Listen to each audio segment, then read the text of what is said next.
I'm going to share with you, and let me ask you, give me a thumbs up if it would be valuable if I share some of my journey of a fearful speaker to one that has a ton of fun. Would that be valuable? Okay, yeah. All right. Thank you for all those thumbs. So I'll share the quick version of that, the recipe for improv and how it boosts speaking, leading, and actually can help your own Toastmaster club in positive ways. And I highly recommend Toastmasters for all the speakers that I coach. I'm in 3 clubs myself. Most of my speaking students, some are in 2, 3, or 4 clubs. So I'm a big fan. I will be in Toastmasters the rest of my life to grow my own speaking skills. One of the things I say, some of this fear to fun journey. So why are we afraid to speak? And I went way back to caveman days to try to figure it out. Oh, and what I think, and if you think you know the answer in the chat, why do you think we're so afraid to speak? What would happen if you stood up in caveman days to speak? Whoa. What could happen to you? What's the worst? For Joanne, were you throwing rocks there, Joanne? Yes. Thank you. Yeah, that could happen. I think that would be really bad. What else could happen? Burned at the stake. That would be horrible. Yes. If they had fire at that time already, yes. I think that would be bad. Anyone else? And feel free to take yourself off mute. Oh, I missed one there. People would judge you. Yes, judge you, ostracize. I think really what you hit on it is this. I think worse than death and why the fear of public speaking lives in us is that we'd be sent away. We'd be banished from the tribe. And not only would we be banished and then we die alone. Yeah, eaten by tigers. Clubbing, all those are good. So banished, I think that's where this incredible fear comes from. Now, when I was a little kid, my dad was very critical of me. I didn't do anything right. So I started to take that on myself. I remember walking up the stairs in middle school all by myself, worried that someone would see me trip and fall. And it was me. It was me that I was worried about. Now, when I gave a middle school speech, this speech would haunt me for over 30 years. I created a speaking ghost there. I had been programmed by a TV commercial. Never let them see you sweat. Yes, sweat. Who said that? Sweat. Yes, thank you for that. Never let them see you sweat. And I sweat a lot. So I was so worried. I was sweating thinking about this speech. Yes, I do more than glisten, Zoom Master. I do more than glow. I was sweating thinking about the speech. I was sweating on the way to the speech. When I sat down, it was like I was praying, please don't pick me. I knew she was picking everyone to speak. And when I got up to speak, I poured sweat like I've never poured sweat before. It was like a rainstorm released from the top of my head. Thank you for those laughter. And my face went a pure red. And in that moment, there was like, I wanted to disappear and die. It was like a speaking ghost was created and it would haunt me for 30 years. So I did some crazy things. I didn't sweat through the eyes. Oh, I was crying, sweating through the eyes. I did some crazy things so you wouldn't see me sweat. I'd buy 2 shirts exactly the same and I'd exchange it out, if I could before that. I'm seeing some head nods. This I will never do again. I had half froze a bottle of water. So it was frozen on the bottom and almost frozen on the top. I was getting introduced to speak and it felt great on the back of my neck. That worked a little bit. It was pretty cool. But then I was still sweating, so I did this, and I shouldn't have done this.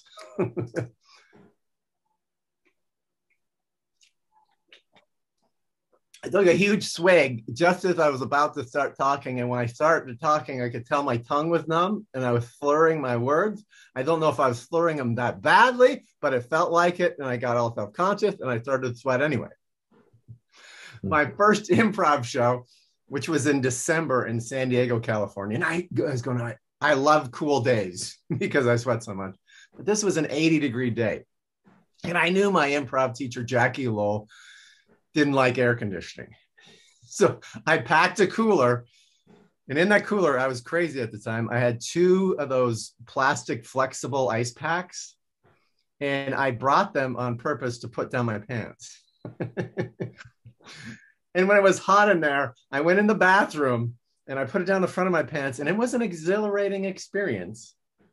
But I thought, oh my gosh, what if they see it there? So I took it out the front and put it in the back. And that also felt good to me. Something to take my mind off the sweating was always good. But I was more worried about this. What if I perform and then it falls out during the performance? That would be even worse. And I would be mortified. So I took it out and I performed without the ice packs and I made it. The other thing I did was this. I bought women's panty liners. Mm-hmm. Yes, I did just say that. Yes, I bought women's panty liners and I put them in my armpits, of course. I love your reaction, Joanne. Thank you for that. I put them in my armpits and they worked in practice. I was moving around. I was sweating everywhere else, but nothing in the armpits. I go, I got an invention maybe here. And I was feeling really good. I walked into that speech with more confidence than I had in a long time. Those panty liners gave me confidence as I came into that speech. I was speaking, I was sweating, and I wasn't worried until I looked down. And then there was a big oh no. And I looked at the other arm, and there's also a big oh no. There was a dry panty liner island in a lake of sweat. Perfect outline, both arms. And the rest of the speech, I was like this. And I share that all with you to let you know I've been on this journey to be, I don't know why I wanted to speak so bad. It was a why that pulled me forward. I wanted to make a difference in the world, but it pulled me through all that. And Toastmasters helped me. Not in the beginning, though. And when I joined Toastmasters, there was always this one jerk in the room, every single Toastmaster club I was in. He was there every meeting I was in. He was me. I was the jerk. And I called it traumatizing topics or tornado topics or terrible topics or terrifying topics. Do you still have that out there in your clubs? Yeah. I would beat myself. I'd be driving home going, why did you answer that way? This would have been so much better. So I was very hard on myself. Thank you for those comments in the chats. Let me read that last one. Good thing because somebody wasn't. Oh, did a mega. We're talking about mega jackpots. Okay. Oh, this advice is already paid for the admission again. Excellent. Let's jump into another. What I share is a recipe that changed my life in a positive way. And I've used it with teams at Microsoft. I've used it with teams at Sony PlayStation, San Diego Alzheimer's Association, universities, Toastmaster clubs all around the world. And it makes made an incredible difference in my life. And I hope it does in yours as well. And we'll see with these wonderful people in the room. Let's go to that background so you see it behind me. All right, we're going to play a guessing game with this, but let's test the emperors and empresses first. See who wants to cut my head off. And here's one of the things that made it easier for me to have more fun. Big key to have more fun. And see if you believe me or not when I say this statement. I like to be wrong. I like to be wrong. I hear, give me the thumbs down if you don't believe it. Give me a thumbs up if you believe it. Yeah, thank you, Joanne. Thank you, Debbie. Nope. Oh, Zoom Masters is giving a big nope on that. Sarah's a nope as well. Let me see how many of you I can flip around with it. Who likes to be wrong? Well, we'll see, Zoom Master Joanne. I'm going to see if I can flip you around.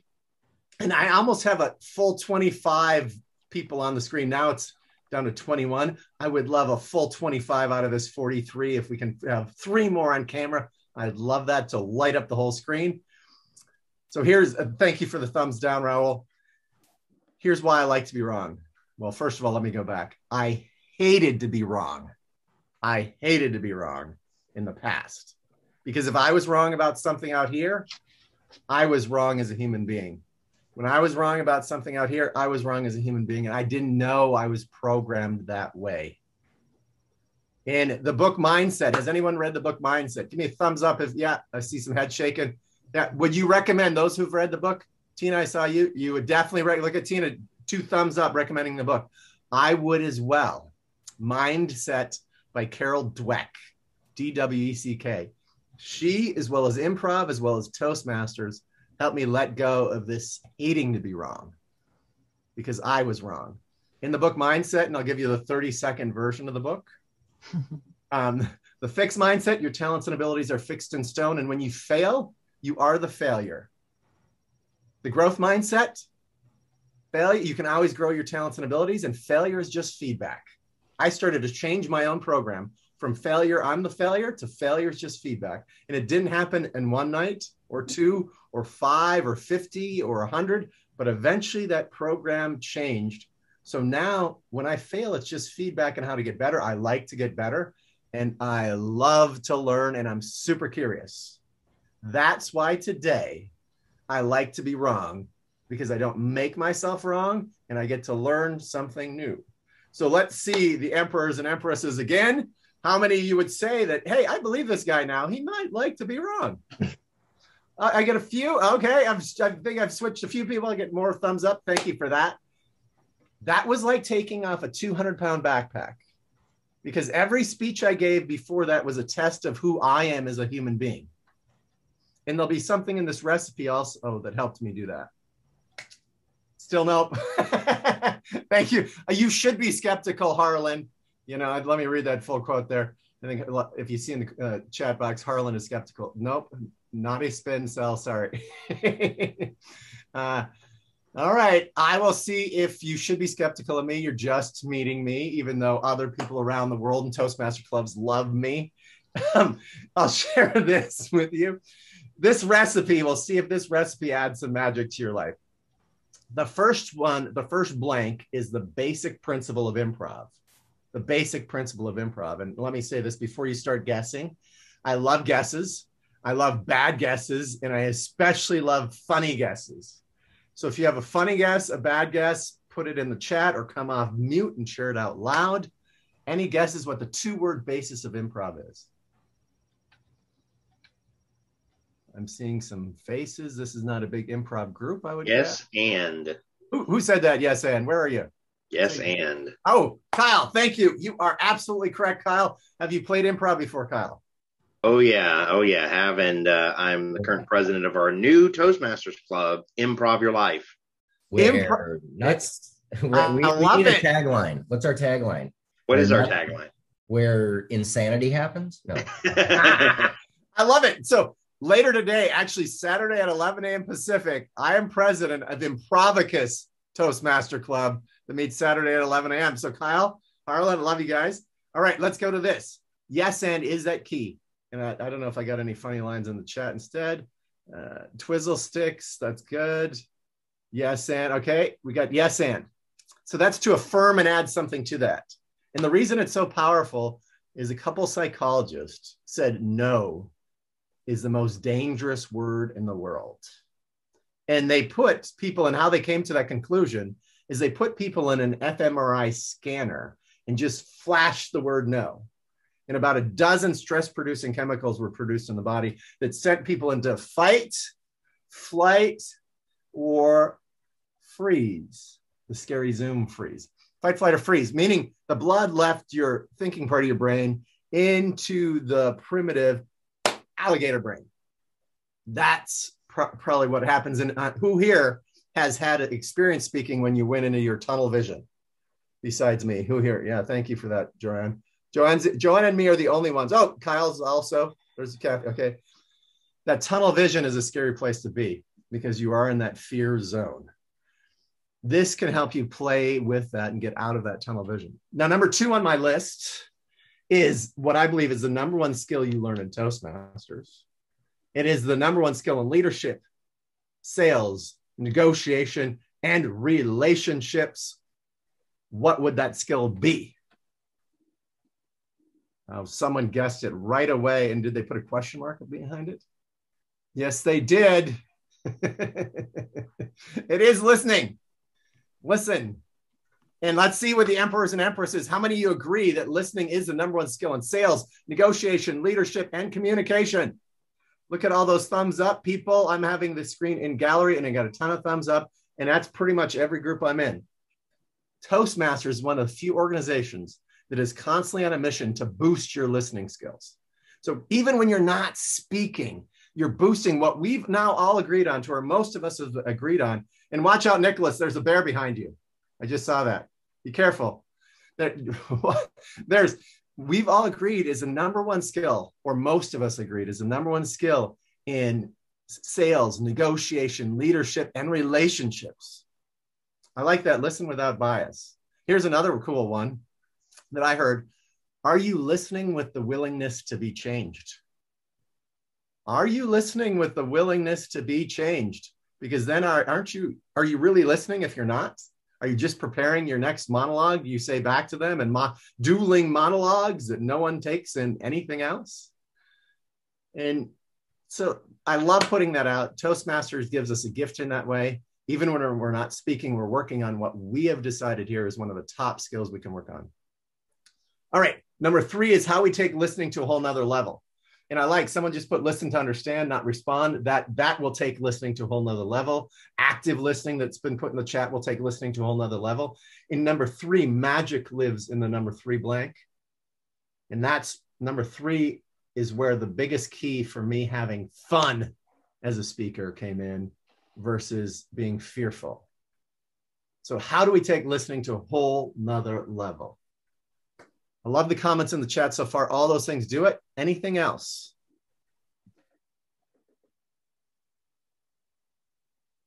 You have to keep it interesting and personal. For me, I like sense of humor, but I've had people that hate it and have called me out on it. But it's all about like the tone, what you use. And I like eye contact too. Eye contact, tone, all those things that you mentioned will help boost your listening. It's not what I'm looking for in particular. I'll share another recipe that isn't what I'm looking for, but a CEO shared it with me. I love this guy. The LUV method of listening. Listen to understand and validate. He said, that's like giving someone a hot fudge sundae. The agreement is the cherry on top. It's even good without the cherry. So listen to understand and validate. It's powerful. Not what I'm looking for. Number 3 has magic in it for yourself. Magic in it for the person. Any final guesses? Otherwise, wave like this if you've given up. Okay, we're moving on to, we'll give it to you. Be sincere. I like that. That helps for sure. Sincere listeners. Be surprised. I like that too. It is a B word is the first word. It's almost like a gift. Be confident helps too.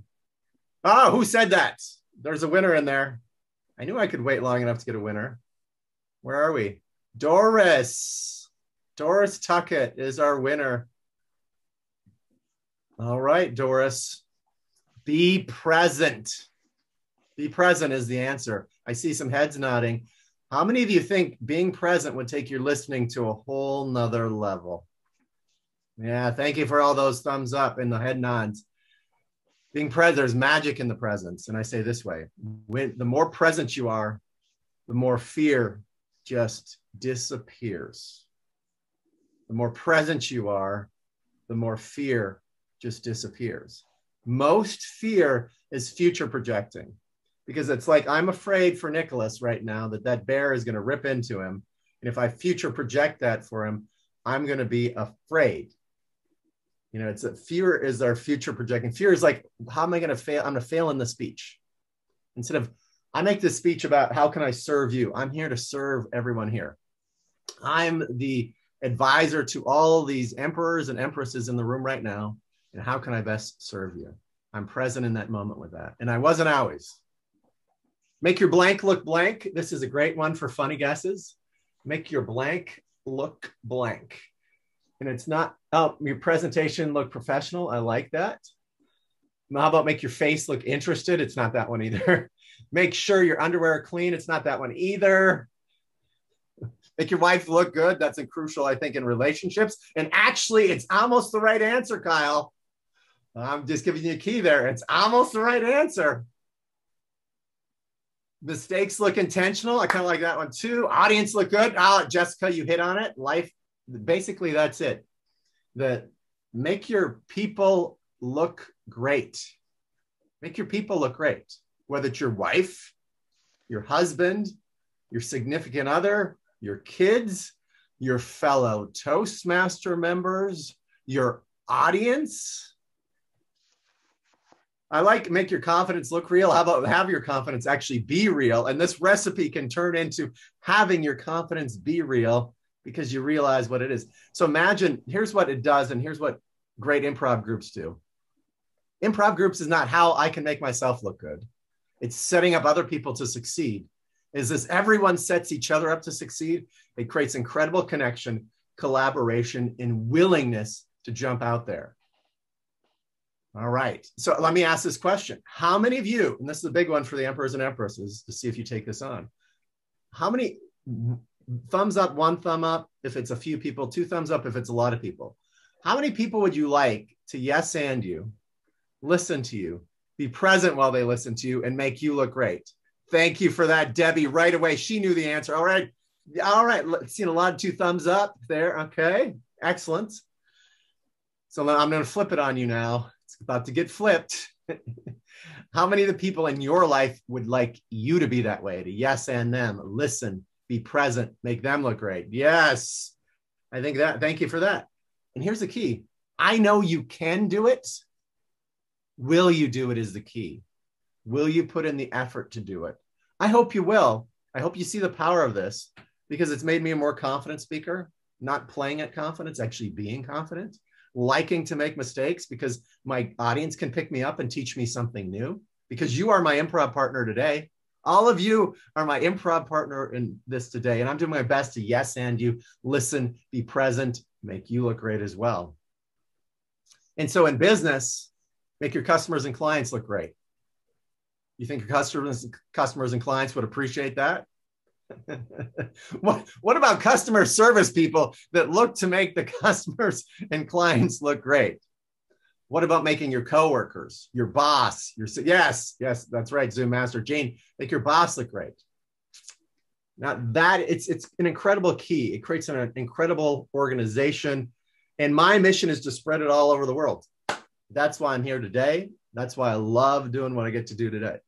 Now, the second one, dare to blank, is a great one. And yes, Nicholas, it is close. You're throwing the dart right close to the target, dare to fail. It's very close, but I'll share it this way. Jackie Lowell, my improv teacher, who played improv way back in the day, it's dare to try is very close to. Dare to win, that's kind of that. Dare to succeed, I wish it was that, Daniel. My improv teacher way back in the day said, this is the secret to success in improv and life. And I was all excited to hear it. But when she shared it, I said, no, thank you. And it was a more graphic version of dare to fail. So dare to fail is right near on the dartboard. Any other guess is a very graphic version of dare to fail. Dare to explode. Poof. Dare to die. I like those. Those are all good ones. Dare to flip. Crash and burn is very close. Stumble is close too. All right, I'll give it to you. Here's what she said. Dare to implode. That's a different one, Nicole. I felt like I've imploded before. She said, dare to suck. She said, dare to suck. Not just fail, not just try, dare to suck. And you know what I said?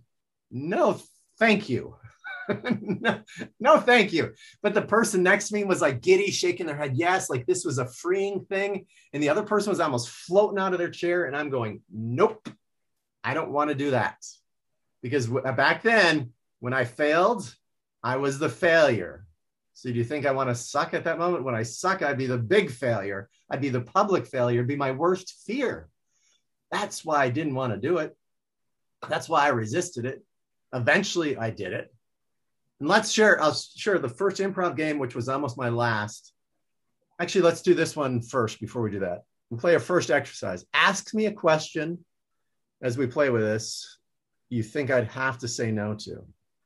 Ask me a question you'd think I'd have to say no to. And I've just filled in all the blanks in well, it's moving slow. Come on, there we go. Email us ice cream. Mail us ice cream. You want me to mail you ice cream? Mail me some ice cream. I will be happy to mail you some ice cream. Just put your address in the chat. Give me some money. How much money do you want? You got to be specific there. I'm happy to give you some money. How much money would you like? You can take a screenshot of this as you want. Any other questions? Come on, people. Tell us your age. I am 54. Oh, okay. Ask me a question you think I'd have to say no to. Oh, I think there was a good question in the chat that might make me laugh. And questions that make me laugh are even better. Have you stopped beating your wife? Yes, I've stopped beating your wife. Did you have anything else you want to do besides this presentation this weekend? Yes. We give all of us your kidney. I will give all of you a kidney. It's changed the word in there. Will you join Top Notch Trainers? I am a Top Notch trainer already. Yes. Would you like to be successful? Yes. There is no way you would take a bullet for anybody in the audience. I would take no way you would do that, Chris. Yes, I would take a bullet for anyone in the audience. I would take a bullet out of their gun cartridge and put it in my pocket. I would say, let me say that again, Harlan. I would take the bullet out of their gun and put it in my pocket. Would you die for anybody in the audience? If I have to be specific, would you die? Would you replace your life for theirs? If anybody in the audience, you don't know any of us. I love you getting specific with this, Harlan. Yes, if the situation was right. I could see I'm one of those hero type people. I could see myself throwing myself between someone and a gunman. But someone asked me to die, and also someone asked me to marry them. I want to know who wanted. Oh, that sounded a whole lot like yes and to Harlan's question. Yeah, it was a yes and there. That's what I'm saying. Pebby, where is Pebby? Where are you? My future wife. There you are. Yes, I will marry you. Now, you guys are great. You guys have been some of the best questions I've had in terms of this. And let me say it this way. Have you seen a pattern to my answers? And let me do this one for the one who asked for 100,000. People have asked me for $1 million. I said, I'm happy to give you $1 million. Just help me make 2 million. And here, I'll give you one of the ones. Can you say yes to a human being, the beingness of another human being, but say no to their requests? Can you say yes to the beingness of another human and yet say no to their requests? Yeah. See some heads nodding to that. And let me give you an example. One of the first times I played this game, I was a little nervous. One of the first times I played in a corporate training, probably about 4 or 5 years ago. And one of the gentlemen in the room, we had all these funny laughing questions that I answered fine. And he said, well, I got something serious for you.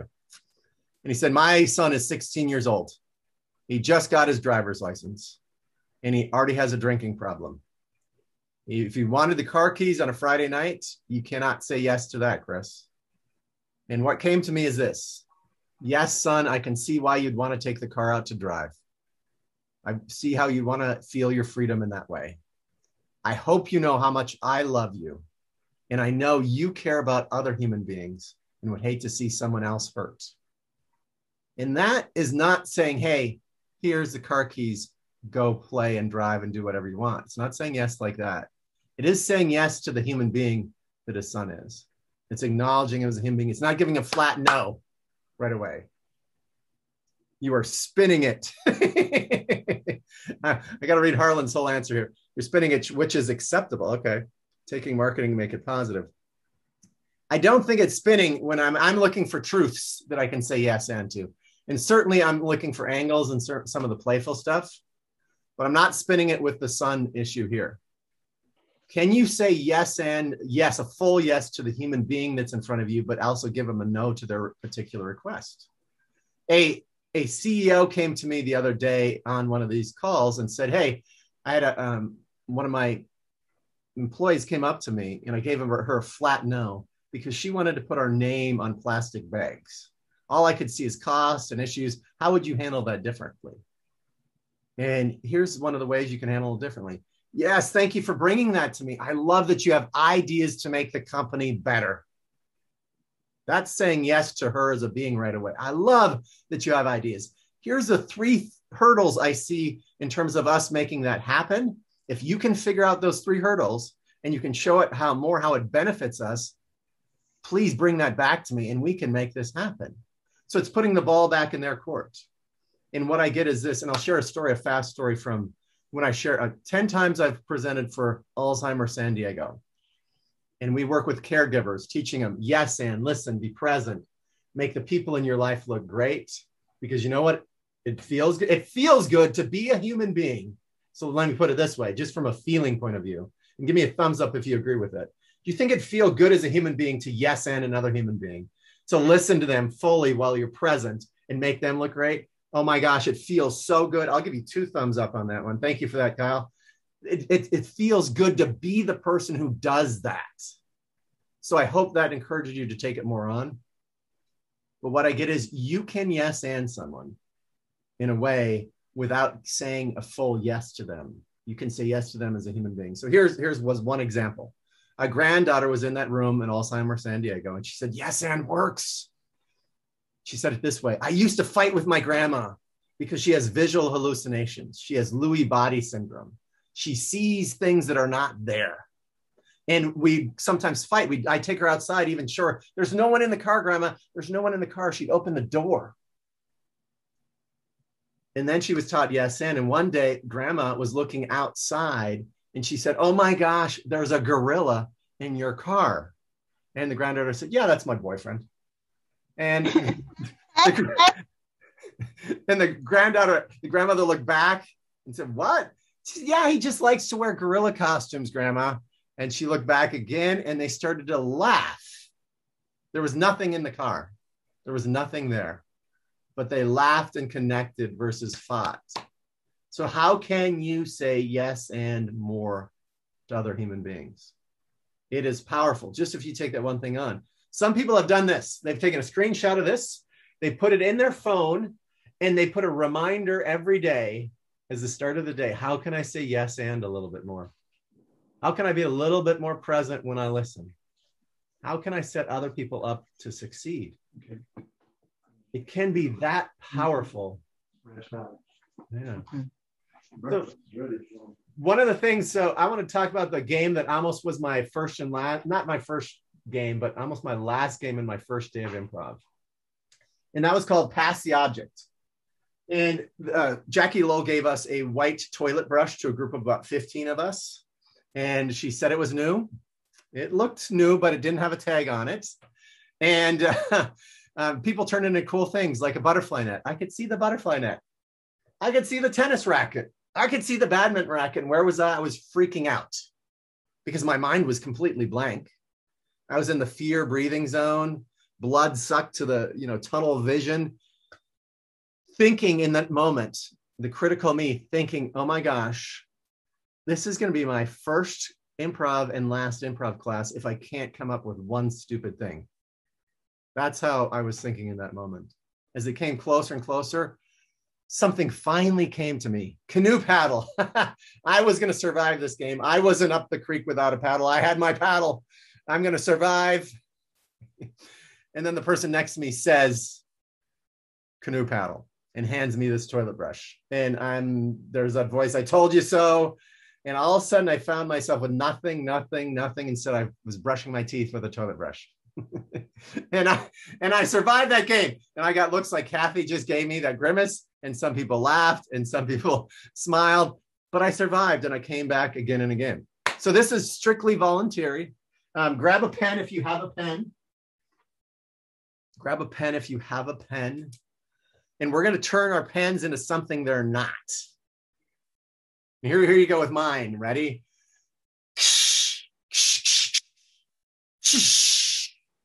That was my brilliant lightsaber demonstration.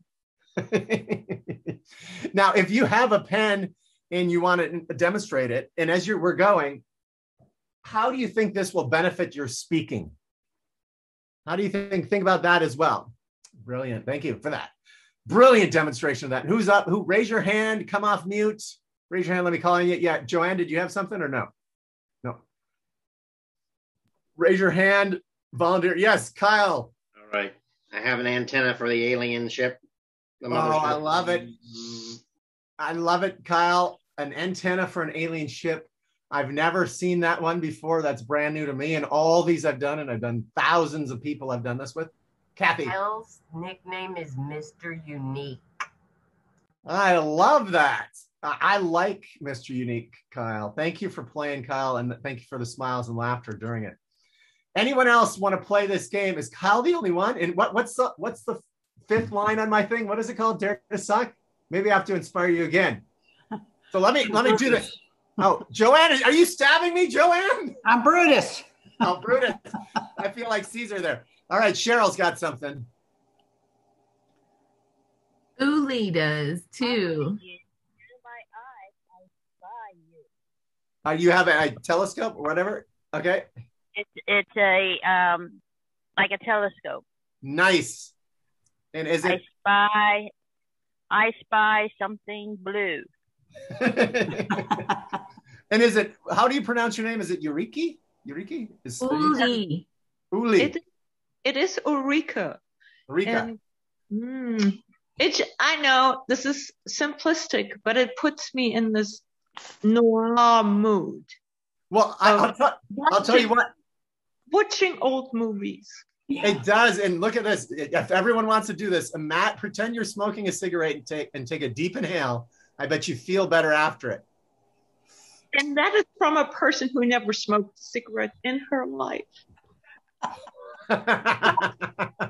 Anyone else want to volunteer for this game? Yes, Harlan.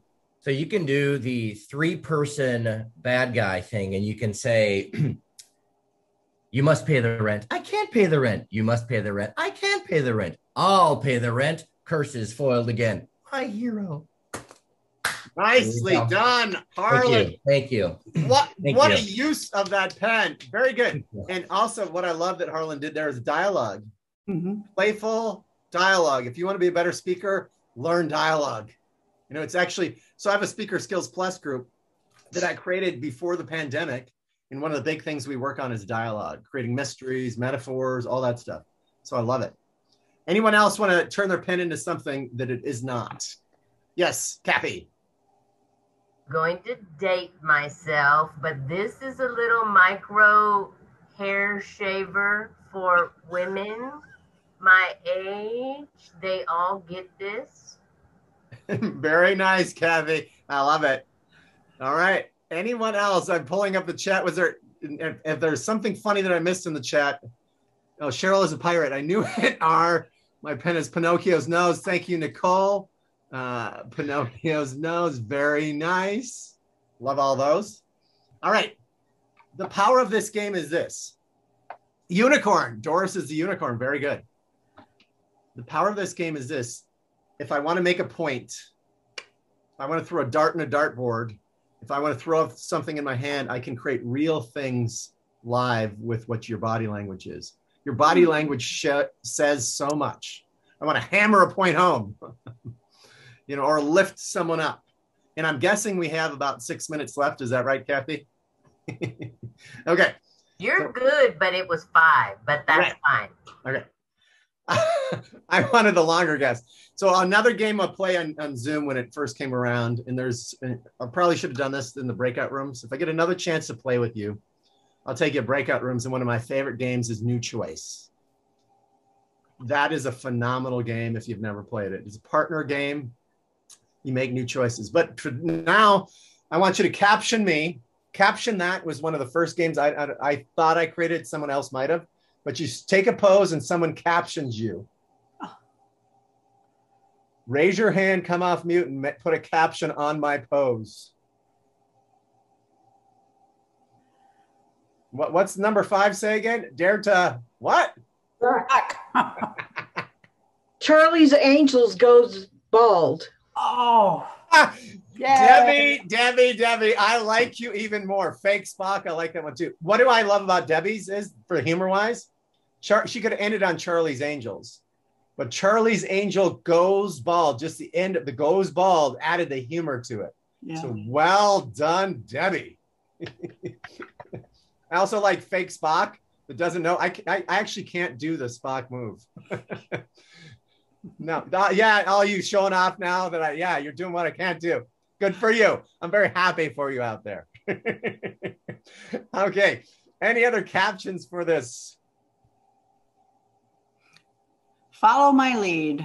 Follow my lead. I like that. Come on, people. You are infinitely creative. And I know you are. Creativity is just a muscle. And kindergartners are incredibly creative. By the time they get to 4th grade, because there's only one right answer, right? Mm-hmm. They stop being as creative.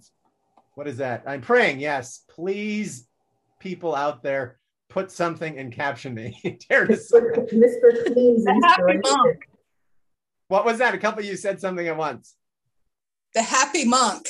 Yes. Yeah. I like that one. Okay. There's some good ones in the chat now. I got to read some of these. My roosters look like this. Who said that? Doris. Bill. This is how I hold Bill and Doris. Want to look cute in a selfie? Please come back to. Oh, happy to come back again. Worst shadow puppet ever. Harlan, nicely done, man. Again, the little key, it's worst shadow puppet is good, but the ever line on that just adds to it in terms of funny. So think about what you can do in terms of play. And let me check this. Let's go back to this as I wrap this baby up. How many of you like a playful speaker? Raise your hand if you like a playful speaker. If someone doesn't like a playful speaker out there, I keep asking this. If someone doesn't like a playful speaker, come off mute and tell me why you don't like a playful speaker. Anyone? Anyway, so what I get, here's one of the things I say too. Play, when you're playful, it starts to erase fear. Being playful starts to erase fear. So have fun speaking, serve your audience, bring this recipe in and play with it. It makes an incredible difference. Yeah, so be playful out there. This recipe has changed my life. This is a mission to share this with the world. I want to take it to big corporations and infuse it through a whole culture, because I want you to imagine this. Let's even a little company. Imagine a company that says yes and to its people and its clients. It listens to its people and its clients. It is present for its people and its clients. It makes people look great, the people in the company and the people outside the company and the community. And for innovation, it creates a safe environment where people can dare to suck. Imagine a business like that. Will it be have more engaged employees, more connected employees that are better at collaborating, better at creating? I think it will create all those things. So that's the power of that. I think it would even make Apple better, whoever put that in the chat. Apple would get even more creative with this recipe in it. And I see Harlan shaking his head, yes. So there's power in this recipe. There's power in play, power in improv. I love that you brought me in here today. Thank you, Kathy Moore, for trusting in your friend CJ. Thank you, everyone here. And give me a thumbs up if you got value. 2 thumbs up if you loved it today. All right, I'm feeling it. All right, thank you, people. It's an honor to be here. My email is on that. And please give Chris a round of applause.